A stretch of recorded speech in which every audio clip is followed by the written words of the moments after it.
guys, welcome to PPUK Podcast. A little bit of a stripped down one here. We've got, it's just myself, Chopin, and we've also got Paddy.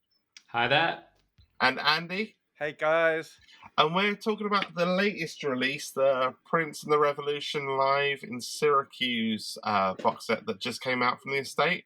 All new and mixed. Now, I'm kind of going to bow down to the guys that are probably listening to this as it came out, or very soon after it came out. I was kind of like a latecomer to this one. So anybody want to take what this was when it came out? What did you guys, before we go into the whole remaster thing, what kind of place does this hold in Prince fandom? Oh, that's a good question. I'm going to take this first, if I may.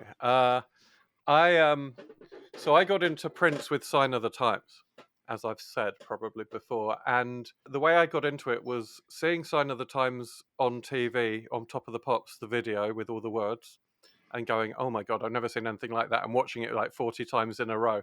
And then my next door neighbor, who was 2 years older than me, so I kind of hero worshipped him a bit. I was at his, and he had the LP, the double LP. And I was like, oh, this is that. And like the cover, the colors, listening to it on LP next door with him, Mark Sugarman, if he's listening. I don't know if he's still into Prince. And so then I was into everything, and I started going down the route that we've all been down, which is like you start looking for what came before, and you start going, and you go, oh my God, I thought it was this, but now I found this album called Controversy, which sounds like that. And now I found this. And anyway, so I got myself up onto speed on that. And then the next thing was that Mark Sugarman had the live VHS. And that, again, was another whole artifact because it was sexy. It had a cardboard slip case, I think. Or, there were a few versions of it. And it had just the coolest graphics in, time-honored Prince tradition, every era looking different. And I always loved the way live was written in Prince's multicolored affected handwriting, right? And with the E having that square at the top on live, you know what I mean?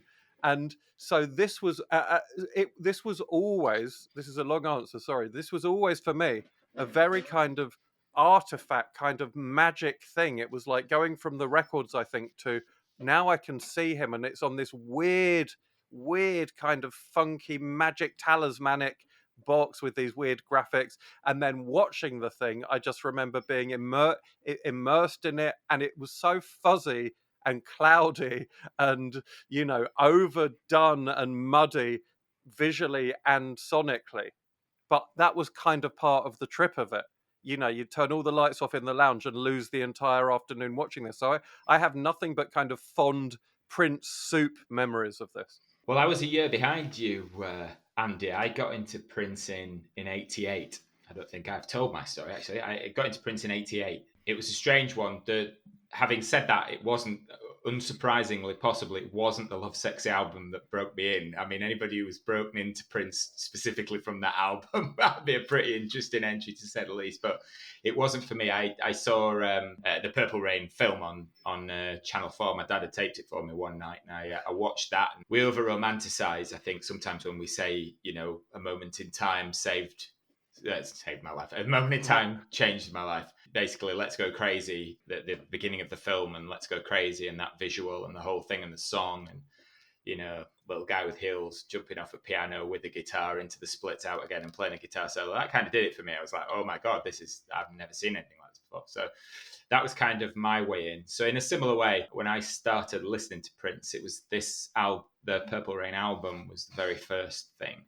And definitely the first ever footage I saw of Prince live was indeed the Channel 5 video presentation of this concert, which exactly as you've said, you looked at it, and even by 88, if you were watching other things, it was murky. It was sort of gloomy a bit. I have to say, I remember watching it at the beginning and being a little bit disappointed because I was sort of wanting something else. And very shortly after, I saw the Dortmund show, which I was like, oh my goodness, this looks amazing. But because I just got into Prince and my head was very much in the Purple Rain stuff, seeing tons of medleys, a lot of songs which weren't by then part of my DNA, was it so the concert with everything on that I wanted to listen to, I was a little bit disappointed by the presentation, and then the concert that looked fantastic, I was getting snippets of some of my songs with not enough synth and too much brass. It was part of that development of how you go through Prince and start to appreciate the bigger bands and the different ways of orchestrating older hits to keep them fresh and keep them pulled through. What about you, Chopin? Well, this possibly is the first time I saw a Prince concert on video. This is because it's kind of funny. Like, as most people know, I got in around summer of '92 when Diamonds and Pearls tour was doing the rounds. Thunder came out. Loved that song. Somebody gave me a cassette. I had a fellow Prince fan, Stuart Smith. Shout out to him. Gave me a cassette of all different Prince songs, and all I'd heard really, and all of the Prince songs that I recognized, and I was just like, oh my god, all these guys, all of these songs that I love are by the same artist. I'd never put it together. Anyway, so this is part of my first month of education. I think I'd seen Purple Rain before, the film, but this is the first time I kind of intently watched and was blown away. And then it's like, well, here's the tour, because now I recognized all of the songs off of it. Not amazingly so, like the stuff from 1999, like Delirious, I didn't know. A lot of things like Irresistible Bitch, I didn't know. So these are my first time hearing those songs, is like Delirious, Irresistible Bitch. And this is the start of a very familiar pattern with Prince of hearing live versions that I liked first and then kind of getting in with the album. So some of this video, when I saw this video, I was it was an unfamiliar listen in terms of the songs. So I was just kind of vibing off of what it was, and it was like 2 a.m. We just watched, like, it was like some marathon session where we just watched Purple Rain, and now we were watching this, and I was like, parts of it I was blown away, parts of it I was kind of really sleepy for. But I remember thinking that the highlight was like Possessed and Computer Blue, and I hadn't properly but obviously Darling Nikki, because I was young and it said bad words. But I was very impressed. But Possessed and the Irresistible Bitch and Possessed, because they were completely new, and it was my first time listening to them, and I kind of, it took me a while to kind of, I guess, really fall in love with the studio version of Irresistible Bitch, and then realizing that Possessed wasn't a song, it wasn't a song that was out there at all until I got into the bootleg things. But this was it grew upon second listen, because I was just so tired. It was like a 2, 3, 4 in the morning kind of listen after a lot of kind of educational listening rather than kind of joyful listening. So it was, but it became a staple, an important part of the canon. You knew it was the first concert I saw, and I was like, okay, this guy can do this live. This is a show. And previously I'd been watching Blonde Ambition, Dangerous Tour, and been really floored by them. And then I was just like, okay, this guy, not only is the album's good, but the show sounds and looks, it keeps up with those things. This guy's now in my top 3, and will forever be kind of in that kind of rotating position of 1, 2, or 3, depending on the day. So it was an important listen, this one. Oh my god, do you still rotate Prince? Prince and Madonna. Michael Jackson is kind of almost permanently in third now, but Madonna and Prince, I do rotate. You rotate them? Oh my god. Well, I'll just pretend I didn't hear that. I mean, no diss on Madonna, but it just makes me sad. But it's about what you want during the day, and it's not about who's the best guitarist. I mean, come on. Yeah, because that's obviously Madonna. Yeah, exactly. I mean, yeah, her 4 chords, what she could... No. But favourite is something else. There's other cultural things going on, and other musical things going on as well. Hey, you can do what you like. I'm just teasing you, but... But I'm doing a Prince podcast. I kind of like him. Yeah, no, I noticed. I would say we've talked about Prince quite a lot over the years Yeah, on tape and off. I think yeah, you've proved your chops. yeah. The other thing about the video is as well, getting into him in kind of 88, I immediately had access to that and the Love Sexy Dortmund show. Then I very quickly tracked down the Sign of the Times video and got a copy of the Parade Tour video from somebody, the Detroit one, the one that had also been on Channel 4. So if you're getting into an artist and those are your 4 first representations of them live, that is a huge head smash because of what we just said. The completely different visual tones. The music obviously is, going to completely different places. Absolutely astonishing. In a way, in a weird way, I'm glad I heard the Sign of the Times video and watched that after the Purple Rain one, because again, it added something. It was like, holy wow, this is the way this has progressed and what he's doing here, and this jazz of sort of overtones and all this kind of thing. What 4 shows, like as a little group of work over 4 years, absolutely wow. Sorry. I'm 99% sure that this was the first time that I'd seen Prince live on footage. I think it was before Dortmund. I think it was before Sign of the Times. And like I say, it was this really murky artifact. And there was something quite cool about that, because it was like, figuring out who this guy was. And then, oh, great, I've got like a 2-hour concert. Okay, I can hardly see the guy. He's small to begin with. But you had to like work to figure out what this mysterious bunch of pixels on your TV was, right? And, anytime you would get a sharper image or a closer image, it was amazing. But then it would pull back and he'd be surrounded by clouds of stuff. And it was like, it was really like having to unearth a fossil out of rock and sort of discover something. So like the mystique of this show, even when you were given this 2-hour thing, you had to pay attention to this thing and make what you would out of it. Yeah, lots of things happened in the dark. I mean, it was one of those things where it's lit for a live show, not lit for a broadcast. And I think of those 4 early shows, if you include Detroit, which for me, Detroit was quite a lot later. I didn't actually see that until I got into the kind of the bootleg era. I think like Love Sexy, I got the 2 Live Sexy Part 1 and 2 VHSs with them flipped, thinking that the show ended with Anastasia when it ended with Alphabet Street. Then I Sign of the Times, the movie, because that was on. I taped that off of Channel 4 because they rebroadcast that and Under the Cherry Moon a lot during the mid-90s. I think my 4th show that I ever saw was an audience shot bootleg of Diamonds and Pearls, actually.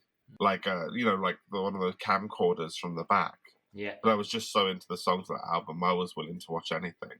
Wasn't even one of the like pro show ones, but I was impressed by that. So this kind of sticking to this one, this Sign of the Times one, not to kind of jump ahead to the quality of the remasters and the visual but I'm seeing stuff I never saw before, for sure. Details I never saw before.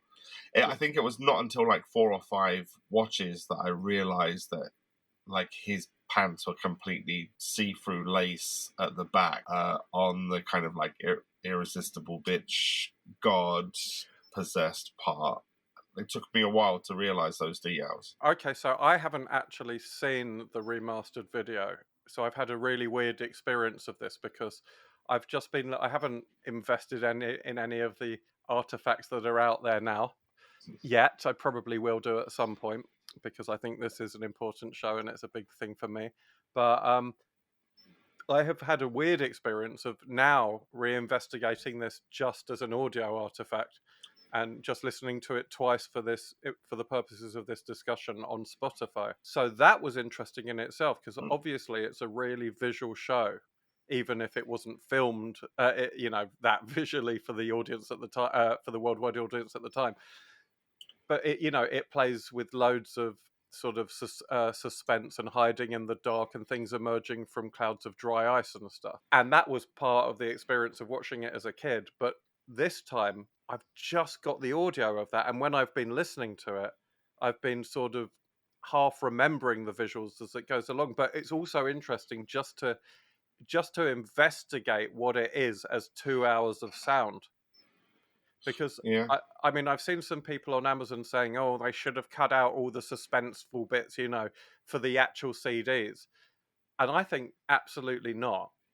I think I really like that they've kept the big, long, extended minute and a half sometimes or whatever of Prince just teasing people with a sustained chord or just basically modulated synthesis. Well, there's that amazing, in true Prince fashion, it's an Easter egg in itself, because you got that bit where you got lyrics from the Dance Electric sung backwards with like the owls and stuff. So like even when in itself, it's hinting at unreleased songs and stuff. So even the suspense parts are. Well, I mean, there's so much to talk about here because, like, this was Prince having just gone global, and he's like, what, 24 or something, right? 23, something silly like that, and he's now playing on the biggest stage possible, which is the world. And what does it's just so interesting. Like I say, listening to it as 2 hours of noise, it's so interesting to me that he's like mixing in obviously massively crowd pleasing, zeitgeist defining pop with quite challenging avant-garde soundscapes in between quite a Yeah. lot of the songs, and just like things that touch on kind of experimental noise and stuff. Like, and just as per usual with Prince, what a bold lot of ideas to throw at the canvas. One of the interesting things about it, I was a bit disappointed from the visual point of view, simply because I don't know if it's because my TV's too big, but it's a bit pixelated for me.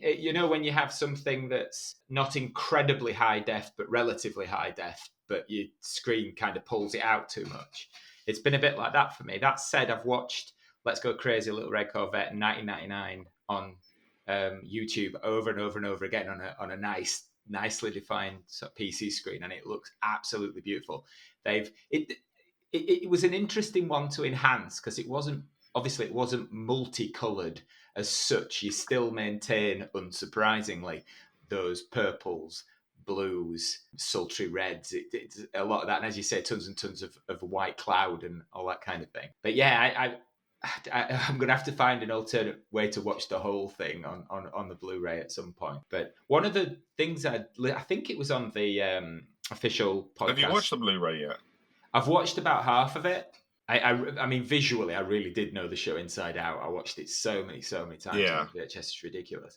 And it's, as I say, the tracks that I threw an appropriate definition on, sort of on the PC, it looks absolutely beautiful. Bearing in mind, the quality that there was only so much they could do with what they had, and the color palette was limited anyway.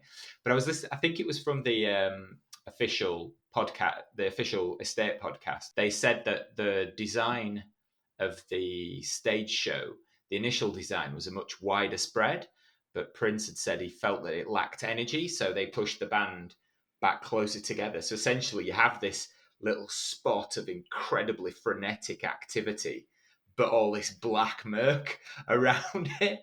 So I think that's probably largely part and parcel to how that's coming across and what have you. It's a bit of a strange thing because when they do sort of zoom in and have a close up, or when there is any sort of slightly more sort of gregarious rush into a bright white light, it's all the more expressive, because a lot of the time it's very sort of moderate murky blues, purple.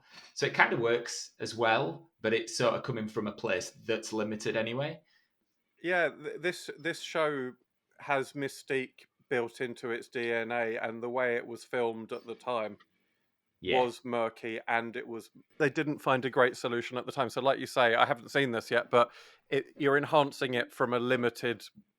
You can only enhance so much, and like you'll never take the mystique out of this show, which is quite fitting because Prince. This is it's an interesting show and tour. Obviously, like I say, Prince was in the biggest spotlight, and he really seems quite I don't know if scared is the word, but he's hiding and coming out and hiding and coming out constantly during this show, and playing out some of these psychodramas, which is all reflected in the staging and the fog of it.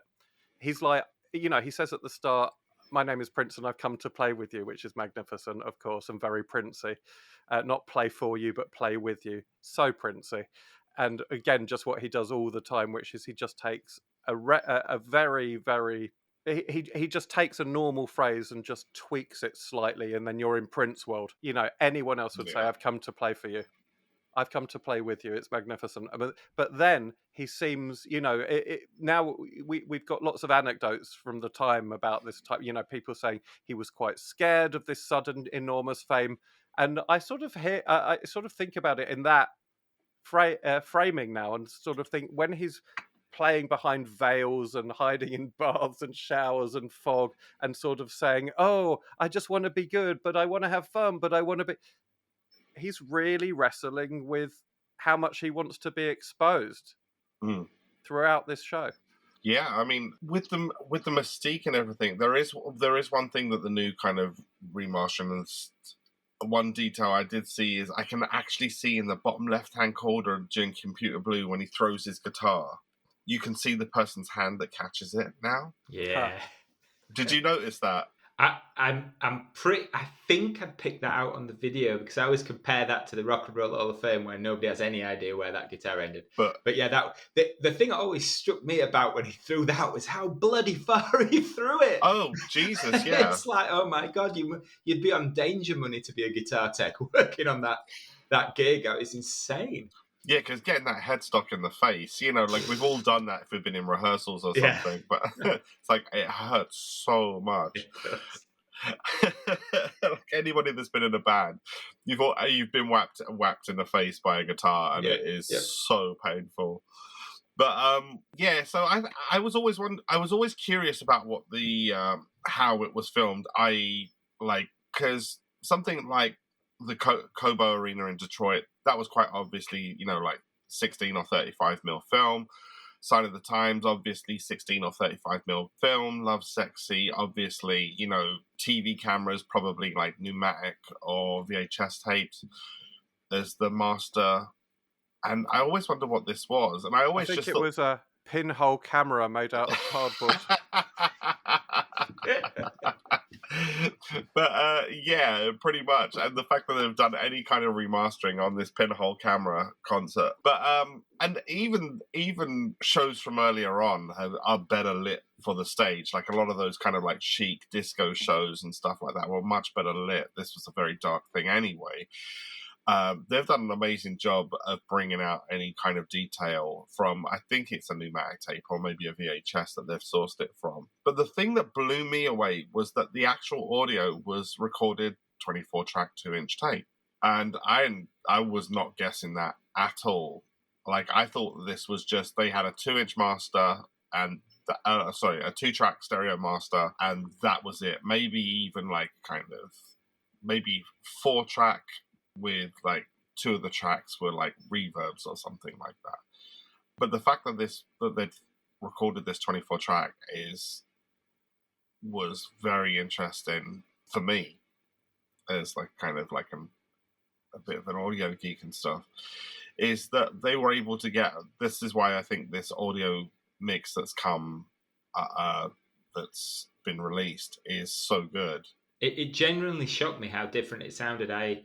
As I did exactly the same when Sign of the Times remastered version came out. I listened to it on my headphones, sat in a Saturday morning at Starbucks on a Saturday morning at 7 a.m. Had my headphones on, and that's kind of how I heard it for the first time. Exactly the same when the Let's Go Crazy video came out as a sort of lead single, as it were, and I was so surprised how everything jumped out, but it didn't feel like everything was pushed together either. It was so clear.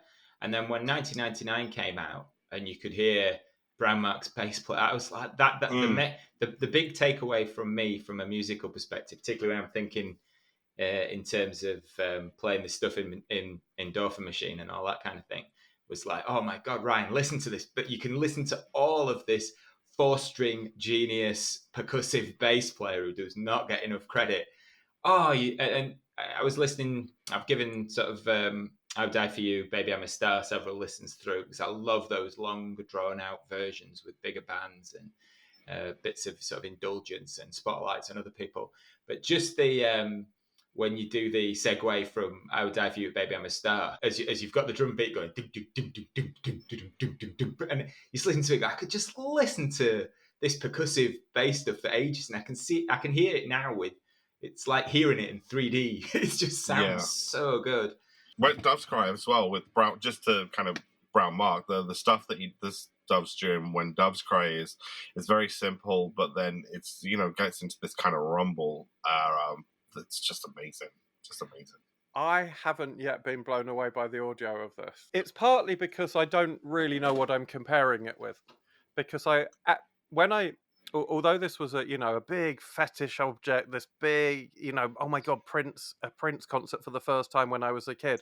When I started to watch other Prince concerts, I didn't, when they Parade, Sign of the Times, Love Sexy, I was more interested in those than this ultimately. And this became something that fell off my rotation. And I probably haven't watched or listened to this. Well, I've never listened to the concert. I've only ever watched it on an old VHS, really. So it, the kind of way all of that was mushed together was take out of it what you will and enjoy the show. But I suppose I was, I don't, I never sat down and just listened to the audio of it off the VHS. So I'm not going, oh my God, it's so much better than that. I just don't know what I'm comparing it to. So I'm only comparing it to itself. And for me, there are bits where the mix sounds really nice and seems to jump into more relief. And there's other bits that actually I think are quite harsh. Some of the arrangements that we do in the band are off this sort of this and the 5-year period that comes through is our main, sort of our main source. As I'm a little bit biased in the 80s sense, and I tend to do the boss thing and do the arrangements, I suppose. But my favourite version of 1999 live is this version by a long, long way. And we finish with that and the drummer boy skit at the end and the woo on the guitar and all those kind of things. So I've really listened to audio rips of the VHS in isolation, and it was also up on Spotify about 1.5 years ago for a few months. The original one. So I did hammer that quite a bit, but subsequently I can really hear stuff on this that I just hadn't appreciated before or heard with anywhere near as much sort of clarity and sharpness. Just love it. Well, I should probably get me the CDs and listen to it on some speakers too, and I will do. You'll enjoy it, yeah. Oh yeah, I definitely will. Sometimes with these re-releases as well, it takes me a while to stop wanting them to be the world and be everything, because they never are. You're never going to get hit with something that you already know with as much impact. It's always just going to be a slight upgrade to business class, right? If you're lucky. The other thing is as well with this particular concert, and I think this is why they've done this, is when the copyright laws changed to allow releases of broadcasts. Anybody can release a previous broadcast. So this being one of them was rips of that broadcast were allowed to be sold as new thing. They still had to pay their licensing back to Prince, but you got loads of these kind of weird kind of vinyl pressings of the VHS audio rip with a kind of 1990 nude tour picture on the front. These really convoluted, confused releases that were just like, ugh, God, everything about this is wrong. So I understand why they're solidifying this as one thing. So the audio's the best, the sound is the best. Why are you going to buy any of these other stupid things? Let's nip this in the bud by releasing it.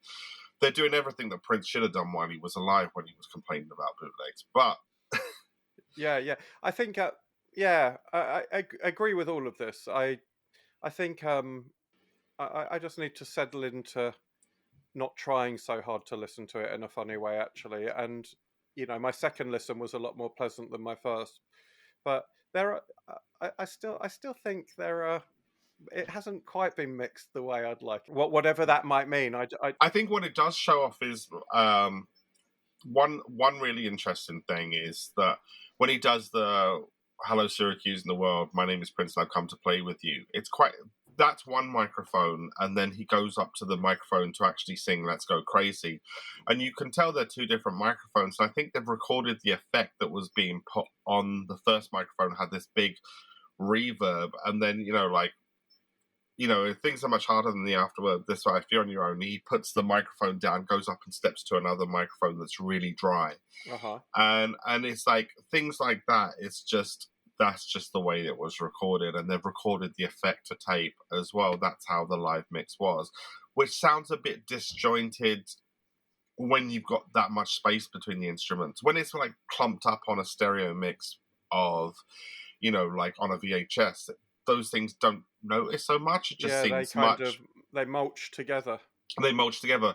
Whereas when you're doing like a big 24-track spacious, and also on some of the streaming sites, some of the individual tracks you can listen to Atmos mixes as well, which, to be quite honest, is I've always, to my ears, it just sounds like a lot more stereo space or something. It doesn't seem that much different. Well, talking of atmosphere, it's interesting how high they've kept the crowd up throughout this mix.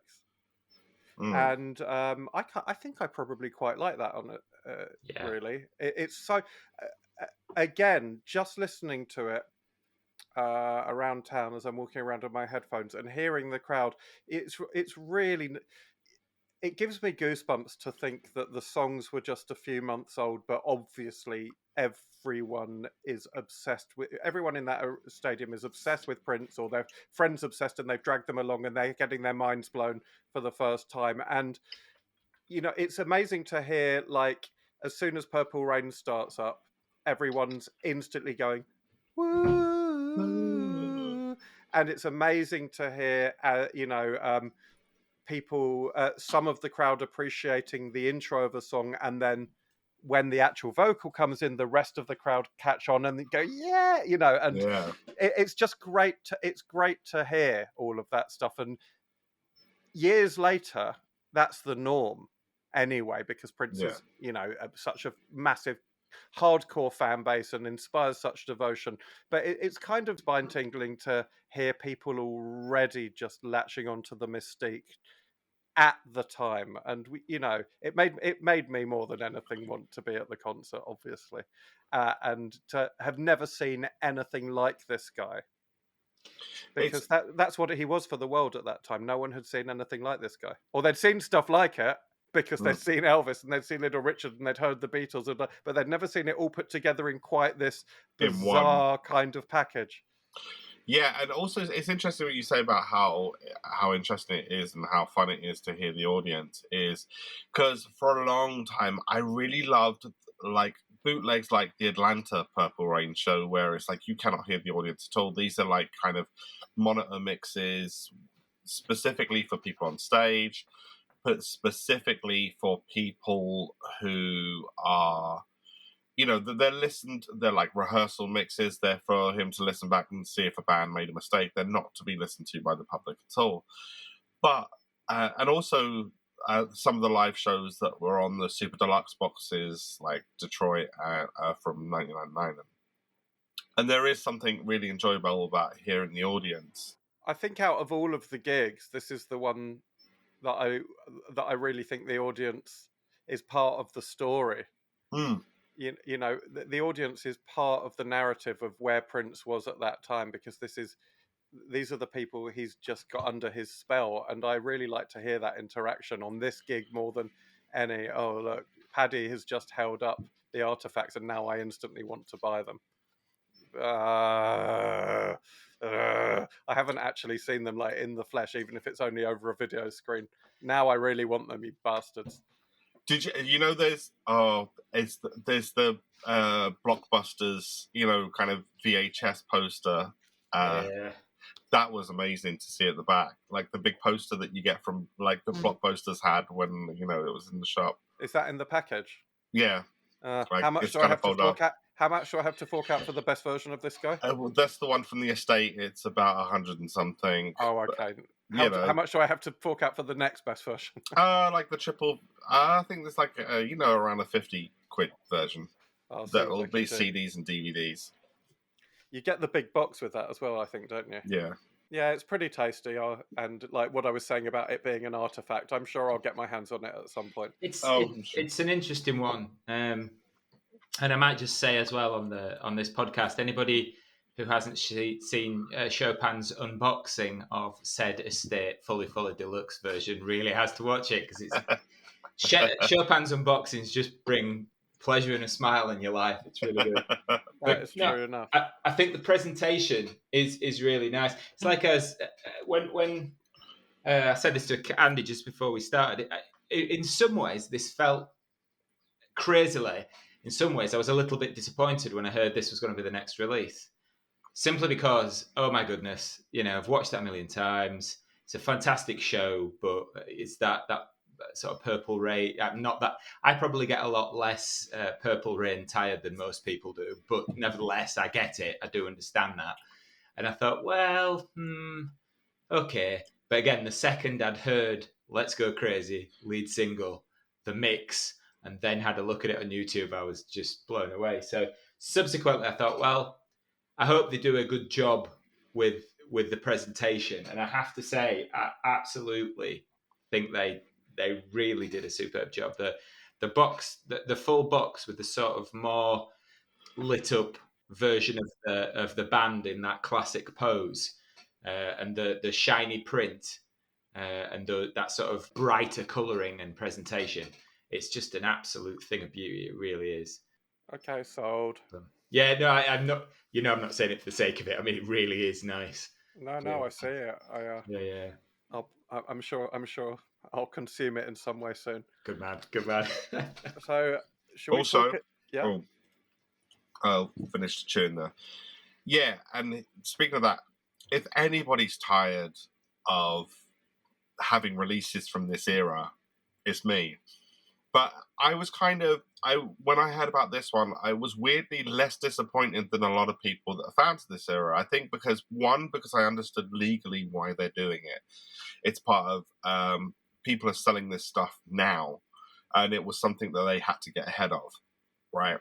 And it kind of just stamps the thing. No, this is it. This is there's why are all these people releasing this silly thing? We're getting ahead of this thing now. I'm releasing this in the best quality and it's quite an easy thing to do. Secondly, if there hadn't been so many rumors of Diamonds and Pearls Super Deluxe, I think I might have been just like, oh God, he didn't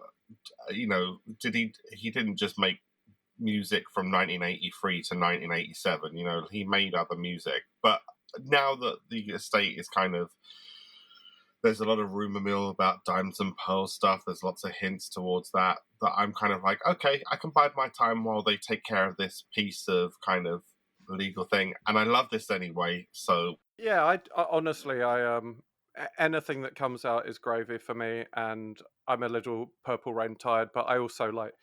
It doesn't matter. I don't plan to die in the next year or two, and there'll be more stuff. So let's hope I don't. Agreed. So, shall we talk about some of the things we like in the show a little bit?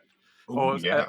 Or some of the, again, for me, yes, okay, I dissed the mix a little bit. That will probably change as I start to appreciate it a bit more. But more than that, for me, it's just revisiting a show and a live era that I don't. The only live stuff I tend to listen to from this era is the First Avenue stuff, because that show is the birthday one specifically. That show is how the kids say fire. And that's got one of my it's got a lot of my favorite things in it. It's got All Day All Night. It's got that killer beyond killer version of Something in the Water. Oh, Andy, your taste is so impeccable, mate. Yeah, I know.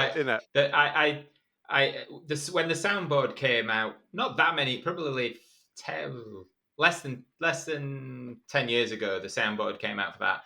And funnily enough, I liked listening to one of the sort of second generation, third generation tape copies, because All Day and All Night, it adds something to it. There's a power and a boom.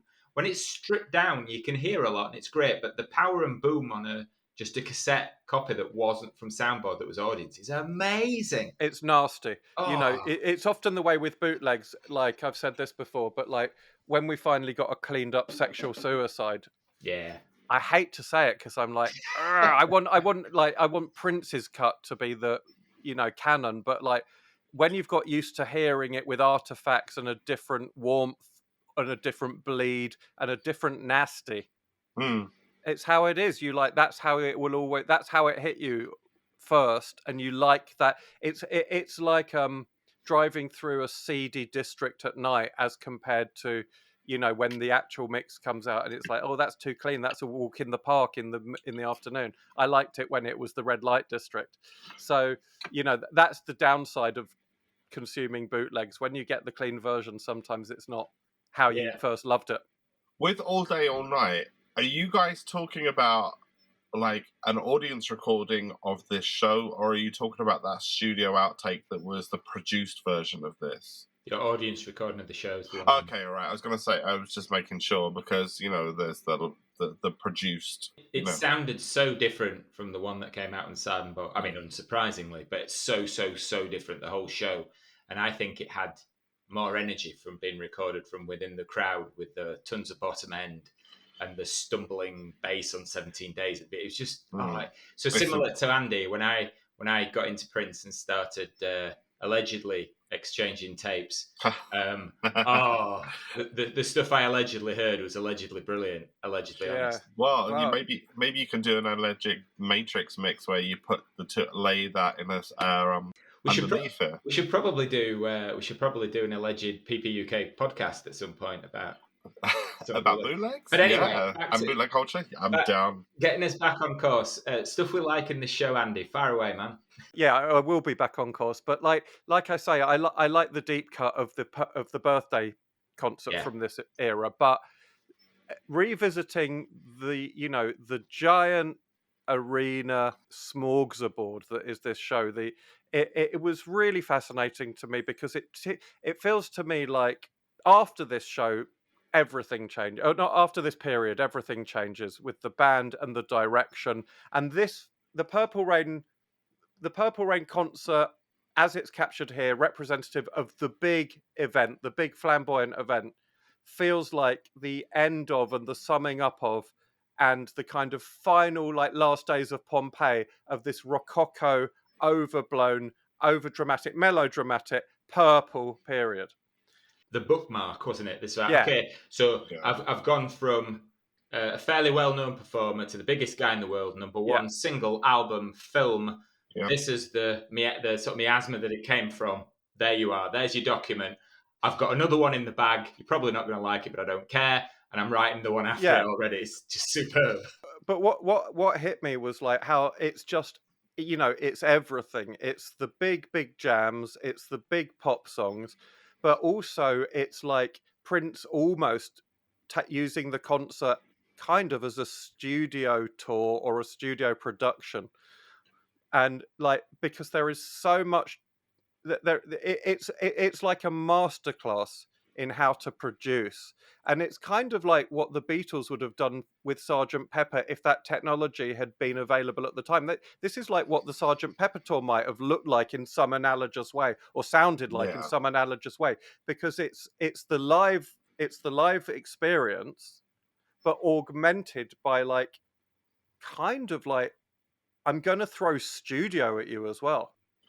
But it's kind of, it would be interesting to see what this would have been if it toured today. Like, you know, if like, say Purple Rain had the same impact on Numerous, but they had the technology of today, that would have been kind of an interesting thing. I mean, how immersive it would have been, a lot brighter for sure. But it would have been. But it's just like but sonically, it's like this is what delay is. This is what reverb is. This is what saturation is. This is what synthesizers are. It's like, and this is what this is what backwards masking and tape noises. And you know, it's so weird and brilliant how that is woven into the fabric of the show, and it feels like Prince wants to show you the live. He wants to show you his studio process. He wants to show you his world with everything turned up to 11, even though he wants to hide in the shadows a lot as well. And not going for a really bright live drum sound by like sticking to like the kind of Lynn drum sound with the fusion kit. Can we expand slightly then? Because I was at the one of my notes, and this seems to be the right way. I'll be fairly quick, but go into it. Absolutely love the fact that they did that, and that Bobby Z, because it took me a while before, because I picked up a guitar because of Prince, so I'd probably seen this video before I could string a bunch of chords together. So subsequently, when I was looking at the band playing, I wasn't looking at the band from the eyes of anybody who'd been on stage, because that wouldn't come for another 18 months, 2 years for me.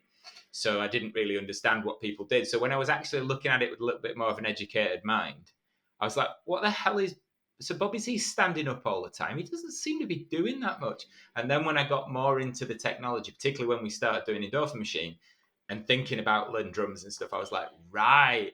Fusion kits. The way that he's triggering and doing things like that, like you say with the fusion kits. I can't say this with massive authority. I mean, I only know what I know about touring bands at the time. But I don't think this was something that was very common at all. So not only do you have this particular mixing pot of awesome alchemy in an audio sensing and what he's written, it's been presented in a way which isn't the norm either, which is partly due to the former, but harder to do live, and absolutely amazing. I mean, absolutely, it comes off brilliantly. I felt a bit sorry for Bobby because he didn't probably have as much to do as he would. But for me, Bobby Z really proved his point on the Parade tour, so it doesn't really matter. But oh my God, fantastic for the drums. Sorry, I had to jump in. No. I mean, and I think some of this stuff was jerry-rigged because you didn't have off-the-rack stuff like the Roland kits and stuff like that now, like you did during Emancipation. You know, like all of the stuff that Kirky J was triggering, like, was just stuff that was available in the usual music store, whereas this was stuff that was being purposely rigged together to go, oh, well, how are we going to do this? How would you trigger this live? But again, it is like an extension of the studio again on the stage, and it's a wild thing to listen to, and like it just again, I just kept finding myself, as I always do with Prince, just going, because it's easy to overlook because the songs are so strong and the melodies are so strong and the performances are so gusto, right? But actually, if you stop and go, who else would have teased their their new audience with this much suspense and tried their patience so much, or built that much suspense in between songs, and to have slowed down the pace of the show and have this kind of basically what I'm getting at is how many unusual things he does in this show. On one level, it's the most conventional, or he's been thrust into the most conventional mainstream, and he's delivering the big rock stadium concert. He's delivering the film on stage. To a large extent. But also he's delivering like the expected big lap of victory lap of the big overblown rock show. But how many unusual things does he do in there? Who else plays these weird bits of backwards tape, and who else plays with reverb that much and sustain that much, and just bringing the audience to the edge just with a minute and a half of sound? And so like it's weird how avant-garde it is, even at the same time that it's like the most quote unquote conventional rock tour of his career, and segues Yankee Doodle Dandy. Say that. There's a lot of weird shit under the hood here, is what I'm saying, as there always is. Talks to God and realizes that our being good is to invite you all into the bath with him. So it's also that kind of thing of like, you can see in that piano section, as many Prince fans have said and noted before, that's where he's kind of like, I'm bored of doing this show night after night after night. I'm going to add a little bit of this song, or maybe this song, or something, because I'm sitting at the piano. I can add a new song, like some nights do an act of contrition. To add a little bit of controversy, then, no pun intended. Over the years, I guess when I listened to it at the beginning, similarly to I think what Chopin said. I didn't know every song. I was obviously aware of 1999, Little Red Corvette, as well as Purple Rain stuff, but not everything, every single thing was something I knew. In terms of the set list as a whole, and I agree with Andy, it speaks well of him that he stuck to his guns in terms of the way he wanted to present something, took the whole world in one shot to represent this entire this entire era and everything he'd achieved up until this point. And he went with some interesting stuff, bearing in mind that's what he was doing. But I can't help but think, on some level, the set could have been even stronger than it was. I appreciate he didn't have as much material to play with. And I think that the jump between, again, this is very much my opinion. Yeah. I think the jump between 1999 and Purple Rain was the biggest jump in writing ability and arranging so far, if I'm honest, for me. Okay, I think in terms of just writing solid hits that lots and lots of people will be able to sort of get and sink their teeth into was the biggest jump. So bearing that in mind, but I do think there was other material that he could have brought onto sort of this stage into this set that would have been stunning. Sorry, can I jump in? Yeah, sure. Go on. That's interesting to me because if you cut out even if you just cut out all the big suspenseful noise bits, you'd probably get 10 minutes from this show, right? Maybe more. With another artist, that might be considered filler. But Prince did have a lot more material even at this time, and he didn't have as much material as later, obviously QED, but like nothing from Controversy, nothing from Dirty Mind, a couple from he didn't play I Want to Do Me Baby's on it, isn't it? Oh, sorry, Do Me Baby, of course. Yeah. Which is Chopin never likes Do Me Baby. I love it. I think this is a great performance too. But basically these are all choices, and you might not agree with the choices, but this isn't an artist padding out a show because he hasn't got enough material. This is an artist wanting to present something and choosing instead of 3 more killer tracks from the earlier albums. Like, No, I Want to Be Your Lover. I mean, it's amazing because he's choosing to present something which is a psychodrama, and a fairly white psychodrama, because he's crossing over. So he's not doing the disco stuff so much, as it were, right? Although then again, nothing's ever simple here, because Irresistible Bitch and Possessed are just, as black as it comes, and Baby I'm a Star is an absolute funk jam. So when I say white, it's relative. But this is all a choice. It's all like, no, I'm going to do 10 more minutes in the show of just like, and fuck them. I'm not going to give them a Wanna Be Your Lover. I'm not going to give them When You Were Mine. I'm going to do, this is the set I want to do. The set could always be debated, but it's just interesting that it was so specifically a choice to me. So definitely an overarching theatrical event he wanted to. Also, at this point, those kids would have responded as much to Purple Rain B-sides as they would have to some of the earlier tracks. So there's a lot of kids in that stadium would know 17 Days and Another Lonely Christmas better than they did For You. Because am I right in thinking Sheila E., when she was opening, was playing Erotic City in a set, right? I think maybe she was, yeah. Yeah. But I mean, Hellfire, 17 Days in Erotic City. Oh, God, they should have so been on his set every night.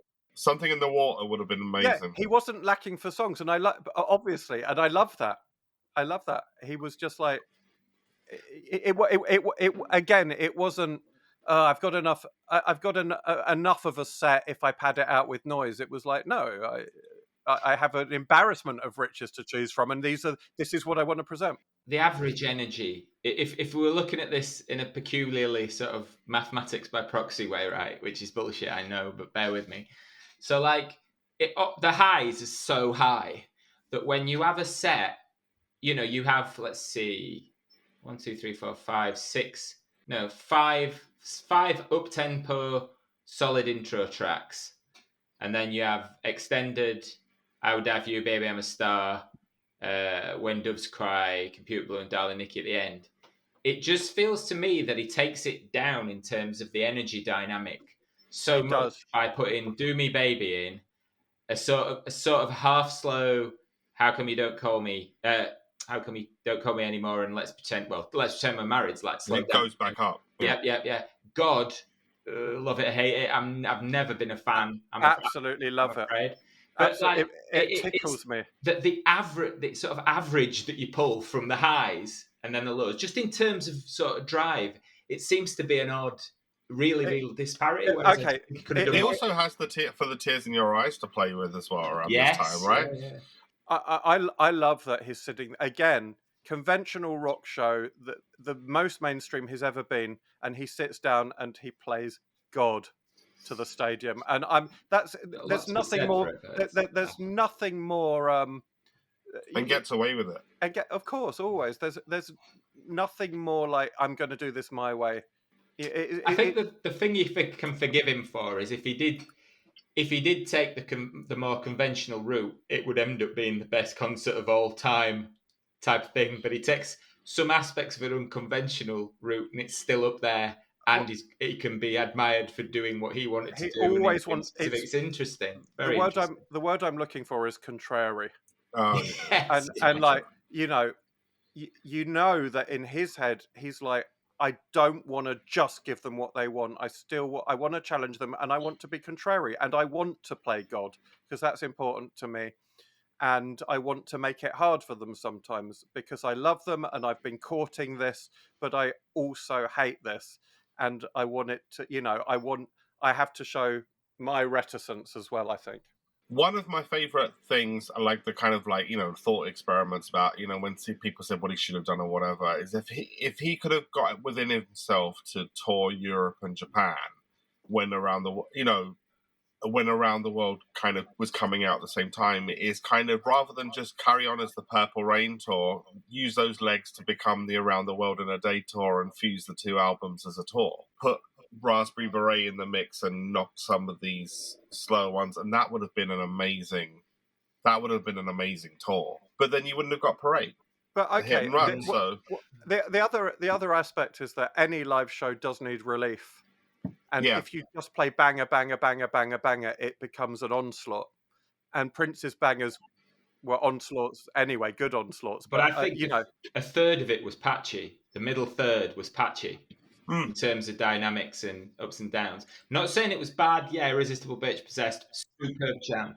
But a third, and as I say it, I think, am I just being dragged into saying, oh, well, the Purple Rain album and the 3 1999 singles, But honestly, I just think there could have been a little bit more balance in that direction.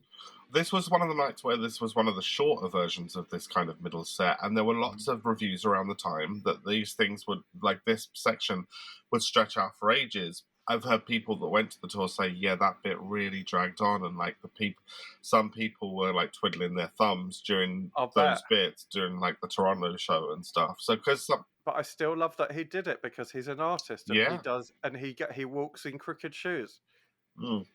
And I love it. I think it's funny. I think when you just listen to the audio and consider it just as sound and soundscape, it's interesting. It's always pushing the envelope and trying people's patience and being Prince. I'd never say like, oh, anything Prince chose to do, that's holy gospel, so it's all brilliant. But at this distance, listening to it and thinking about it and where he was and where he was going and what he was saying goodbye to and what he was saying hello to as a new presence on the megastar stage, I kind of love that he still made it difficult for everyone. Can I just say, though, when that does actually finally break to that section of Computer Blue, Darling Nikki, it is so good. Isn't it? It's a pressure cooker going, isn't it? Potentially. So that's why I don't mind it, because it's like at the end of like, will you take a bath with me? Tweeting birds and everything, and then Wendy. From the minute she says that, it's like, this is going to be good. Yeah. And it's like, you've climbed up the hill with me. Now we're going to sledge down. It's great. That's very true. In spite of my preferential critique in that sense, you're absolutely right. When it does it certainly serves the concert as a whole in that point in that dynamic, without a shadow of a doubt. Yeah. And that is the issue of when concerts become albums, they become tracks as opposed to whole experiences, and it becomes a little bit more of what is an interlude becomes a lot more of a difficult listen as an individual track. Yeah. But I still think as a whole, it serves, And this is also a historical document. This is what he did. And you can't change it. We can't change anything that's happened now. We could talk about what should have been on Emancipation or not, or what he should have done. Should he have held on to Wendy and Lisa? Should the Purple Rain tour set been different? All interesting. Don't get me wrong. Yeah. Massively interesting. But you get what you're given, and that's an artist. Well, one thing I did want to posit that I think you both touched on in different ways was this idea of, he stopped the tour in America. He'd had enough. He acquiesced, and I think would have wanted to put his bookmark out there, his stamp in the sands of time. This is what I built up to, and this is what I've given you. This is the Purple Rain tour and the Purple Rain experience and the Purple Rain years. But had he have gone to Europe with this tour, it's a fact, because you wouldn't have got the Syracuse broadcast. Absolutely. But I mean, the other side of it is, I'm glad he didn't, because you had a lot of my big argument when I was arguing with like everybody I knew at school, right? Because in '88 I was just approaching my final year at high school, and I had one friend who was big into Prince, nowhere near as big as I became very quickly, but he was fairly big into Prince, and he fed me the tapes at the beginning when I'd seen the film and so on and so forth. And I was having arguments, unsurprisingly, with people about Michael Jackson, and everybody's, Michael Jackson smells better. Now, I always loved Michael Jackson's music, but I'm like, there's more dimensions here. And this is before I knew that much. I'm like, honest to God, there is so much going on, and he's doing it all, and all this kind of thing. So you have that triumvirate of Madonna, Jackson, and Prince. I do wonder if in some ways it'd have solidified, and I think it's fair to say that Prince on that scale is number 3. He's not as big as Jackson was, and he's not as big as Madonna was, I don't think, in the absolute annals of popular culture. And personally, I like the fact that my hero is at number 3, because actually it makes him far more interesting. And there's reasons of, like Andy alluded to, with the guy who goes out there and does what he does and plays God on a concert tour, is never going to possibly bump into 1 and 2. But it doesn't matter, because that says something about him, which is far more interesting. In fact, he could have been number 1 if he didn't have so much, because that knocked him back to number 3. That's it. So if it had gone on and toured the album, and we hadn't have got Around the World in a Day at all, or until later, and so on and so forth, that's kind of where I was going with it. It would have been interesting to see how that would have turned out, or what would have happened.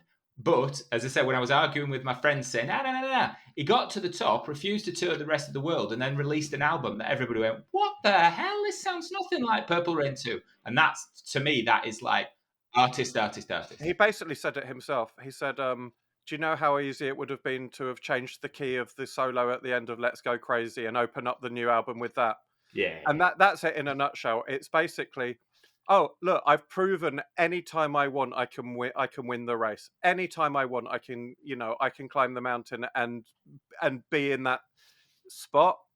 Or maybe not anytime I want, but I've proven I can do it, and I compete on the world stage. Great, but now I want to throw that all away and do something else. And like later on in his career, he wanted to have the stuff he'd thrown away again, I think. Yeah. But he didn't at the time, when he was on the trajectory of just following his own star, and I love him for that. Yeah, and also, if he'd done Europe and stuff, he wouldn't have gone down to Rio, had that little kind of 2-day holiday, then come back and did Parade, So it's but it's, he wouldn't have got the fan letter that inspired him to do I Wonder You, so it's like, I'm sure he'd have been inspired by different fan letters to record different songs and what have you, but if you don't want Syracuse in the world and Parade, then you want the tour to continue. But I think as they stood, he made good on his decision. So. Yeah, I think so. Pretty much. So I want to talk about some of the things I love, just the little details in this concert. Oh, go ahead. Which is a classic Prince thing. I've written an amazing pop song, and for the live version, I'm going to add extra sweeties to it. Basically, can you cram another hook into 1999? Yes, you can. That kind of high bass hook that goes through the verses of this version is great. It's like, I can't remember exactly. I was dreaming, diddling, ding, ding, ding, ding, or something like that. Oh, another hook that just sits perfectly in the song. You thought there wasn't room for one? There was. Take Me With You. I'm gonna put a little guitar motif in after each line that's not in the track. It's another little sweetie. I love stuff like that. My favorite of them all, which this is just like one of the great Prince riffs that was thrown away just for the live version of this song in this era. Are you going to say what I think you're going to? I think I know what you're going to say. What do you think it is? I think you're going to say the line at the beginning, Little Red Corvette. Do do do do do do. I knew it because when we play live, I sometimes throw that in on the guitar because I'm the same. How could you miss? How could you leave this off? It's just perfect. I wonder if it's on the studio version, but just a track that he muted. Yeah, these things may. I always wonder that too. They may have come out of jamming in rehearsals. They may have been tracks that weren't, or ideas that weren't used for the song, or they may just be a real instinct for, when I give people the stuff they know, I need to make it more special live. Well, apparently when the actual 24 track of When Doves Cry has tons of stuff on it that are they took off. Like, not just the bass, loads of other stuff, synths and stuff like that they just took off because to get, it's like overproduce the song and then bring it back down.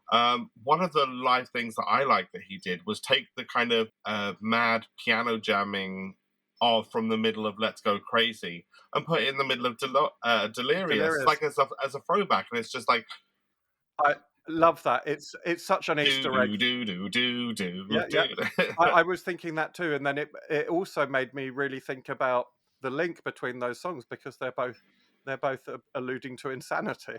Yeah, crazy and delirious are states of mind. So it's a very kind of conceptual fit in Delirious, and for the super fans, even at the time, to have, that's the extended bit from the 12-inch of Let's Go Crazy, and look, he's chucked it over there. He's playing tag team with his songs. I love noticing things like that, and that really makes me happy.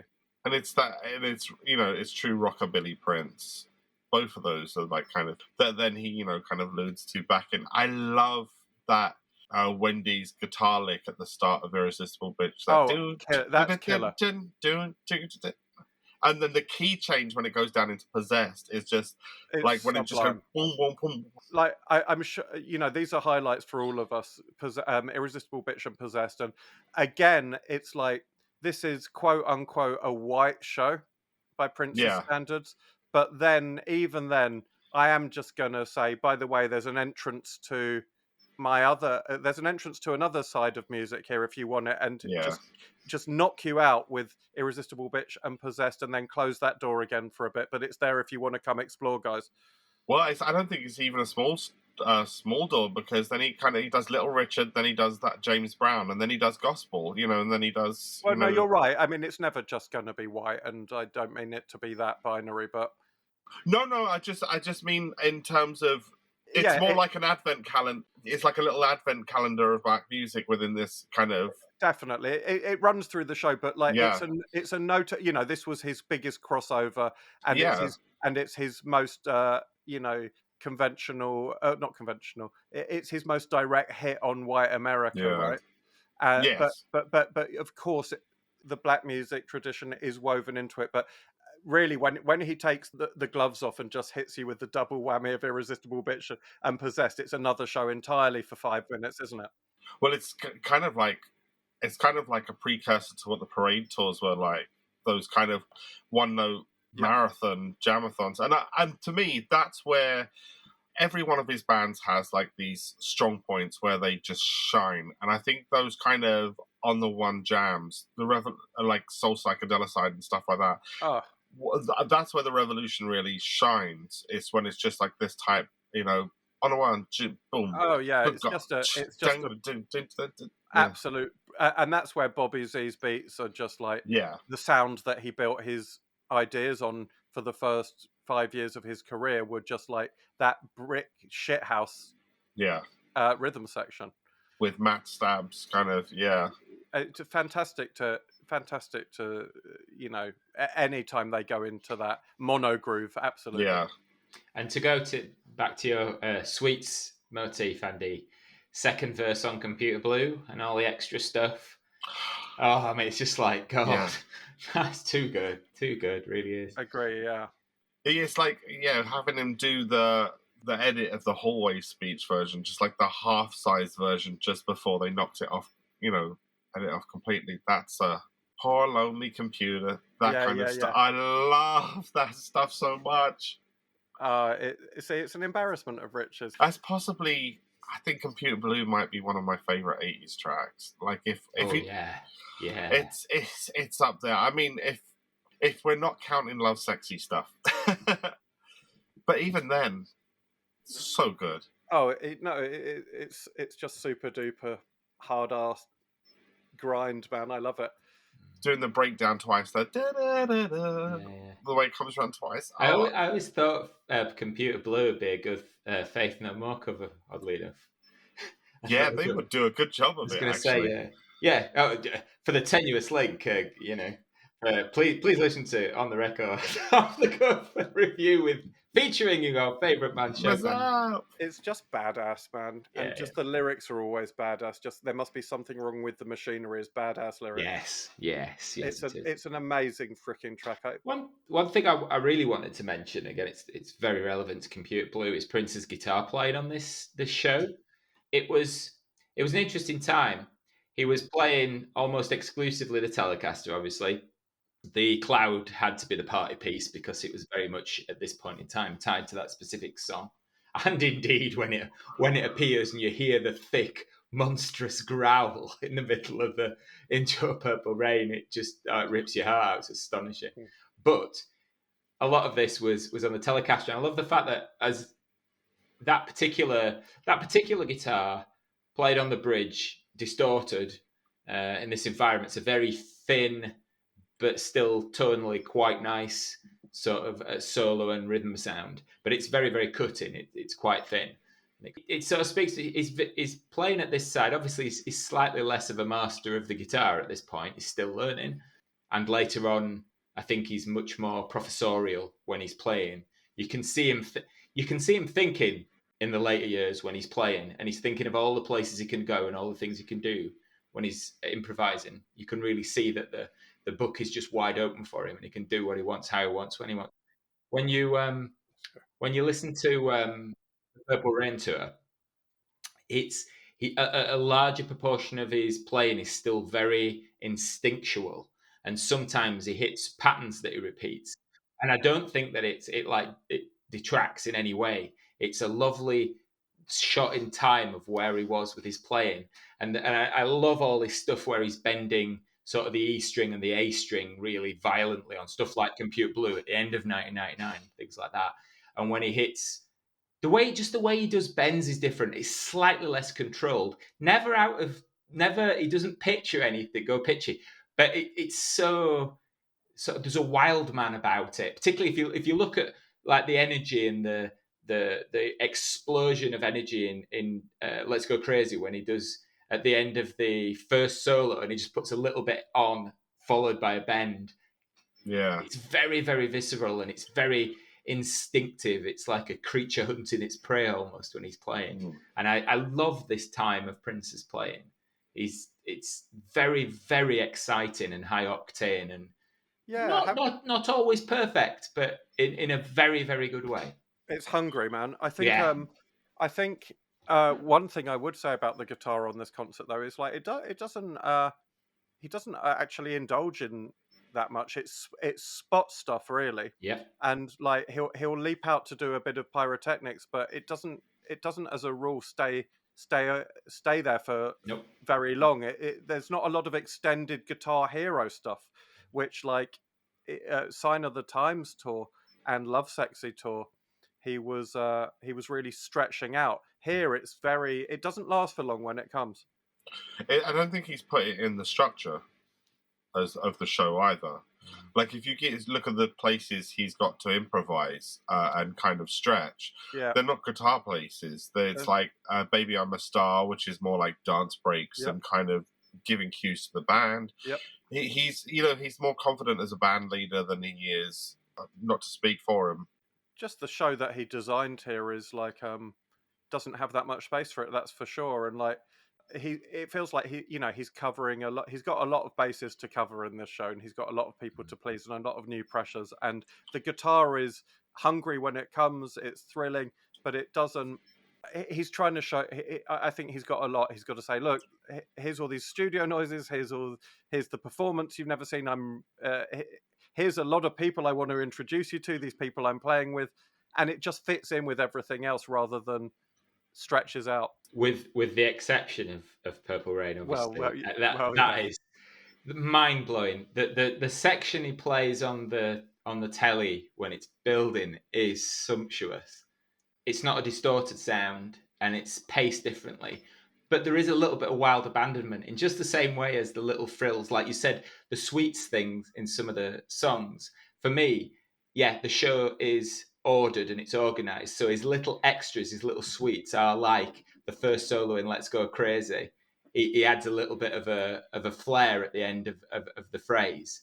Yep. It's the same thing. He's still, there's that little bit of abandonment, and that first section where he plays on the Telecaster is it's just mind-numbingly good. And then when you think it can't get any higher, this white thing wanders in from the side in the mirror. It's like this fucking amazing like pearl, and you're just like, oh bloody hell!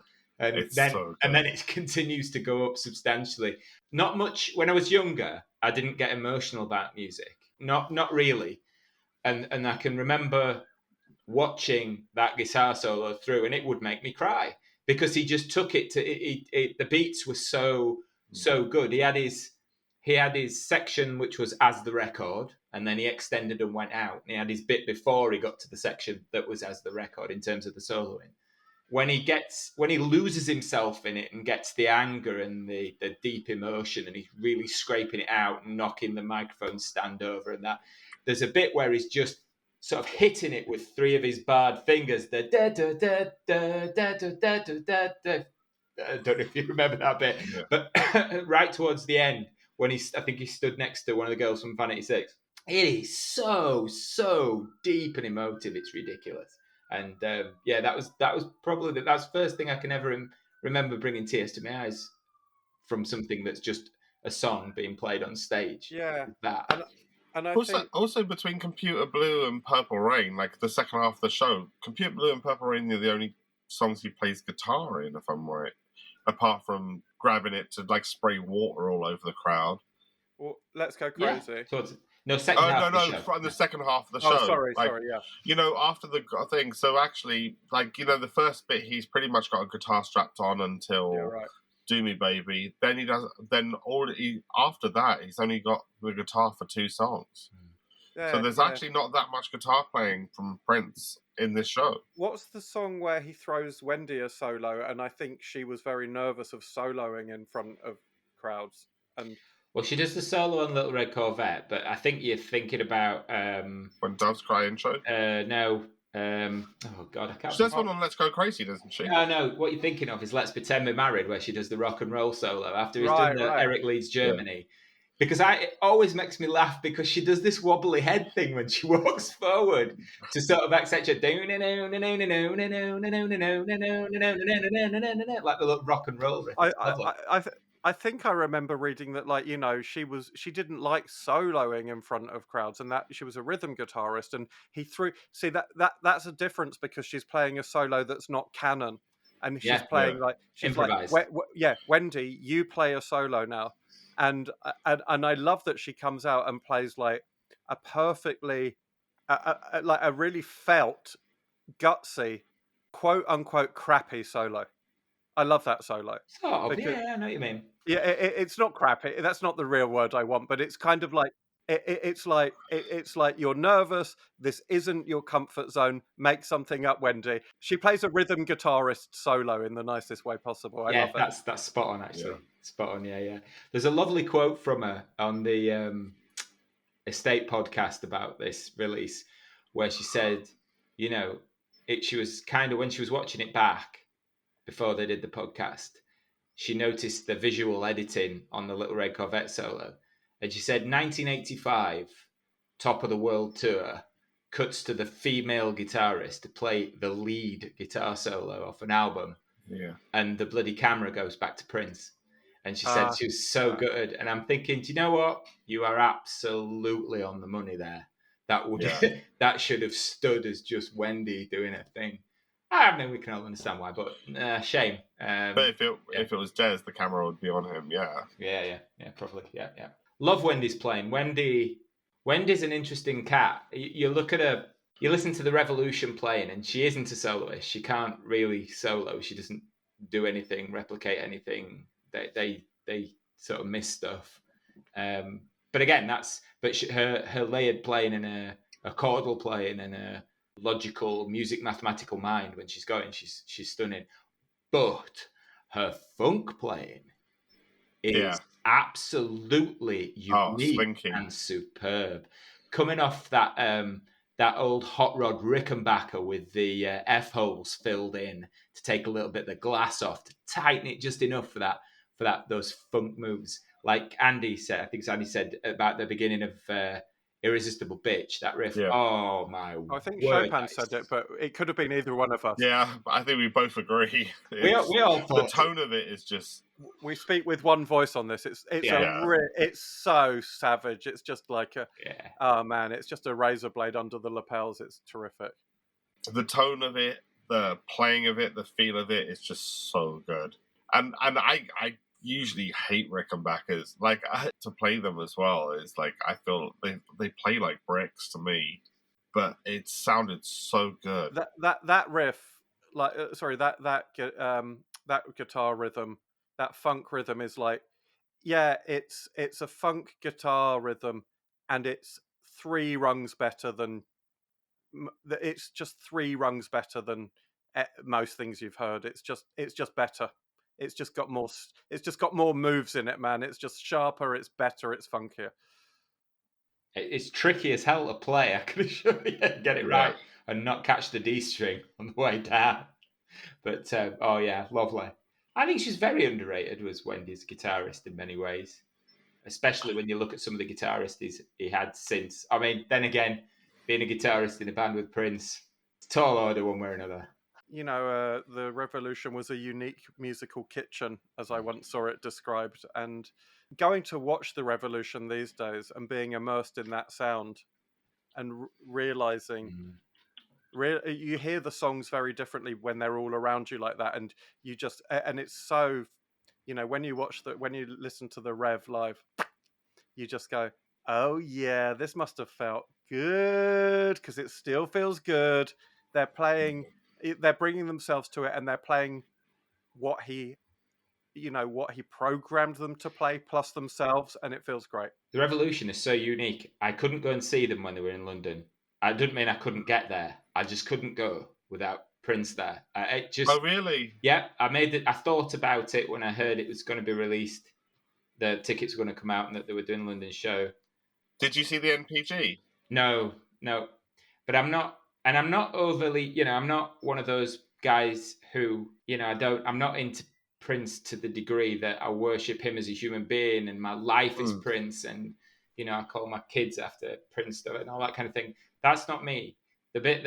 One of the reasons why I find it, I wouldn't say easy, but when he died, I very much clung on to, okay, he's gone and it's tragic and we're never going to have anything new, and I hate to think of him not being in this world and all that kind of thing. Hate it. But the thing that's there and endures is his work and what he poured himself into, and that's a constant, and it's always there, and it's inherently him. The thing with the Revolution, they are very distinct and stand on their own and still sound. I'm losing what I'm trying to say, but I couldn't go see the Revolution without Prince there. Yet they're still very, very powerfully unique in their own sort of right. To me, it's the next best thing to time travel, to experience that sound live, and that sound that Prince developed with them and for them and through them. And it sounds disrespectful when I say he programmed them to play that way. So I won't say that, but because it's them too. But it was a conversation between them and him. But to hear that live, I don't know if you ever change your mind on that, Paddy. I'll go to a Rev concert with you, and we'll have the time of our lives. It's totally worth it. It's a fantastic show. It really is. I still don't know if I could. And again, It to just be feels clear, good to be in that. I can imagine it. And again, to be clear, it's not a. This isn't a. As I say, I'm not a super hardcore fan who will not hear a word said about it. It's not that. It's not. Oh my God, Prince isn't there. I just can't do it. It's not that at all. It's totally just that they were such a thing. I don't know. I listen to the recordings, and I love listening to the Revolution recordings. You know, I think you'd enjoy a show if you went. Yeah, probably. I don't know what it'd do to me. I don't know. Possibly. You never know. Like I say, I just like being in inside that machine with it operating all around me, and you hear the songs all over again. It's really good. Yeah. But yeah, they are they're a band that they're a Prince outfit that I didn't see at the time, and hey, you can't have it all. Yeah. Anyway, this got wistful. Sorry, I do apologize. Well, let me bring my one complaint about the video then. What's the one thing that they did on that tour video that they didn't bloody correct? Again, were you talking about the mirroring on When Doves Cry? Certainly bloody am, yes. Oh my God. And here's the thing, on the original satellite broadcast, they didn't do that. So there is, like, in bootleg world, there is the footage without the mirroring, and it's just I've seen it, yeah. At least do it as a bonus. You know, at least do it as a bonus. Like, because the thing is, I skipped straight. That was the first thing I watched because I thought, they must have sorted this out, and I can watch it in relatively pristine, dragged out pixels aside. And I was like, no fucking way, they've left it this way. Why have they done that? Because it was a creative decision that Prince made, probably, and you know, okay, do you know what the one thing I hope they don't keep in is, like, during the 90s, he did this kind of strobing effect on the videos of, like, the guitar solos in the Nude tour, like La Coruna and the Diamonds and Pearls tour. When he went into a guitar solo, like, the screens would go into this kind of, like, strobing effect, like this really dated 90s. That I hope they correct, but that was something that Prince liked. So it's like one of those things. Do you correct it by taking it off because it's dated so much, or do you go, that's what it was? Well, it's a document. I'm not bothered about the dated aspect to When Doves Cry. I just want to see what the band are doing. Because the problem is watching the split screen. All you're doing is trying to make up in your mind the bit that you can't see. You're not concentrating on anything else. It's like I know they're trying to kind of be the video or something, but I can't. Sorry, Andy, go on. No, not at all. Just thinking about. I remember the mirrored stuff being difficult to watch at the time. What's going on? But I haven't seen the new cut. I've heard these complaints. I was just thinking about how much I like almost every bar of music that Prince wrote and performed in the 80s. Almost every one. There's always been two horn motifs that he added live that I didn't really like, and I'm glad that. Well, one of the songs doesn't exist at the time during this concert, and the other one, he hadn't started putting horns on When Doves Cry. I always hated the horns he put on When Doves Cry live, and the horns and I also I didn't like one of the extra horn lines he wrote for Kiss Live, and so that's not a problem in this concert. But I really like this When Doves Cry, not the mirroring, the sound of it. Do you mean the Kiss with the Kiss one? Do you mean that da da da da da da? Yeah. All right, okay. Never liked it. I liked both those horns lines, but they're literally like the only two bars that I didn't like that he wrote in the 80s. But so like pretty good hit rate. But and I'll live with them. But I really like When Doves Cry, this version of it without horns sitting all over it, and I love and could listen to forever. Just the extended dun dun dun dun that he lets go play for a while before he starts actually doing the song here, and that's all I want to say. I really like some of the arrangements on this tour. I love.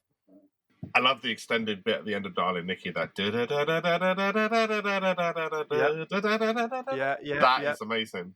Love him playing with that song. Love that he turns for some reason Take Me With You into a funk jam for a minute and a half. Only Yeah, again, so good. very much guitar bias, I admit. The show that it did in LA that started with controversy had Springsteen and Madonna on it. Yeah. Some of the guitar stuff, I mean, a lot of the shows where he drops into that sort of free form for the second half, Take Me With You, he did used to do quite some lovely little bits of improvisation and bits on that. He'd throw in like the controversy lead line, and there's some absolutely, again, on the that LA show, was it the Coliseum? I can't remember, but the absolutely stunning little runs that he does on that. I mean, they're fairly brief, but they always stuck in my mind. I wonder if it was competitive Prince with Bruce Springsteen there. Did he really need? Well, Bruce Springsteen is like another band leader who he rates. I wonder if there's that kind of things like, yeah, I suppose, yeah. You know what I mean? Yeah. There's a guitarist in the house. I'm going to kind of show him. Yeah. I don't know. It's interesting. It is interesting. Yeah. So ultimately, Andy, how are you feeling about watching? I know you've listened to. Well, actually, this, I'm very happy to have this thing, and it will now it will be rotated back into my listening because it's got me interested in what he was doing and why.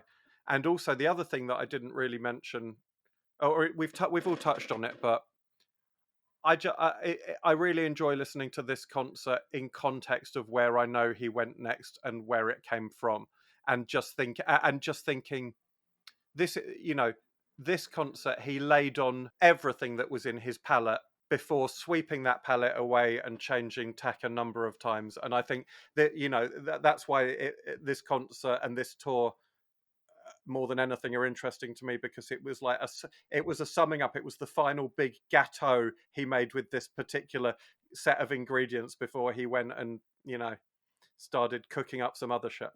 Yeah, so Paddy, how are you feeling about now that you've watched it, listened to it? Not that it's especially needed life breathing into it, but I think the fact that there is a definitive, I'm less bothered about the video, if I'm honest. I'm more bothered about the audio. The fact that there is a definitive, intentionally remixed and enhanced audio version of this is just a little gold nugget for me. I'll go back to it a lot. I'll look at my own band arrangements and what you sort of choose to pilfer and so on and so forth, because we do take a fair amount of stuff from this tour because it's just so utterly superb. And same as Andy said, to be honest, it's a bookend of the era that allowed him to do everything else after. Like I said earlier in the podcast, the thing about Prince was, on the face of it, the guy who'd got the number one single album film was massive. At that moment in time, the biggest. What did he do? He could have written Purple Rain 2, but what did he do? He stopped touring and released a psychedelic album with hardly any guitar in it. Absolutely nothing sort of in common with Purple Rain. Utter genius. And as the years go by, you look at Around the World in a Day, and then you look at stuff like Parade, and it's just like, oh my God, you just couldn't. You can't mine the depths of such genius. And again, not just that, he did that and to his record company. And, I'm sorry, I just don't want to do number 2 and make you the most money you've ever had in the last 12 months the second time. I want to do this. True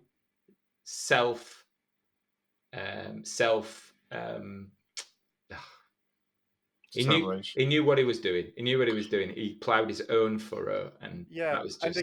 And sorry to always be arsing on, but yes, again, even at a fractal level, same thing in the concert. I've come to play with you, but sometimes I don't want to, and I'm just going to stretch your patience and arse around wondering about myself and God, and just always so contrary, even at every level. Yeah, I mean, to quote Prince, why should I do that when I can do this? Yeah, really. I'm loving, weird enough, on my list of to-dos from the estate, this would have been very, very, very low. But actually, now that it's here, I think it really nicely bookends, to kind of quote what you're saying, bookends not only the era in a sense, but the kind of, we've had a lot of releases from this era, and we've had a lot of examination and interviews from this era, and I hope this becomes, from the estate's point of view, a nice little bookend. So we can, I mean, doesn't mean you can't come back to it, but we can explore other aspects of Prince, other decades, whether they be before or after, in a little bit more, now that we've kind of explored the meteoric rise, the status producing era. It's I think they've done a great job of packaging. They tend to always do. They've done a great job with the audio, and they've done a great job with the video. I hope they do the same with Dortmund Live Sexy. I hope they do the same with, I mean, Sign of the Times is pretty much well done. Yeah. There's a really good remaster of that on Blu-ray. I hope they do it with the Detroit. I hope they do it with 3 Chains of Gold. I hope they do it with Sacrifice of Victor and The Undertaker. So you heard it, Prince Estate. Just everything, please. Just everything. Yeah, could we just have everything redone like this in a box set? And most importantly, by Monday. Oh, yeah, by Monday. Times are wasting. Yeah. I've got to say this. One of my friends is a real huge Peter Gabriel fan. Like, same way I'm a Prince fan, he's kind of got every note. And we kind of, sometimes he laments. He says, Prince has released more since he died than Peter Gabriel has his entire career. And we kind of did like an hour for hour matchup song, and it's pretty much true at this point. So like every time like there's a new Prince thing comes out, it's like, oh, he's released something again. And I was like, you still waiting? He's like, I'm still waiting. So it's like, we're lucky. Yeah, we're doing all right. We're doing all right. Yeah. As much as I have my own personal reasons to be not particularly pro-estate in this, and then, you know, they're there to make money, and then they'll be making a lot. But in terms of keeping him out there and giving us things that we do want, pretty good. Is there stuff that I think is really like, come on, this is long overdue, some sort of remaster. This is long overdue being put on back or repressed and stuff like that. There's tons of that stuff. But then, like, if I was presented with the entirety of Prince's Vault, I'm not entirely sure I wouldn't take a little time to go, what? You know, like there is so much stuff. And what these last couple of years has really kind of proved to us is there's stuff we didn't even know about. I think there's a lot of hardcore fans thought that they knew everything that was in the vault and that there was nothing new. And I think this proves there is. I didn't know there was the 24-track taping of this. I thought it was just like some 2-track. But ultimately, glad this is released. I think they've done it well. It wasn't high on my list, but now that it's here, I'm really enjoying it. I can't wait for what comes next. I'm going to go listen to it. Fantastic. Yeah, Andy, go listen to it. Go watch it. So, that sounds like it's it. So I guess all we could really say is we are PPUK and we came to play with you. Exactly.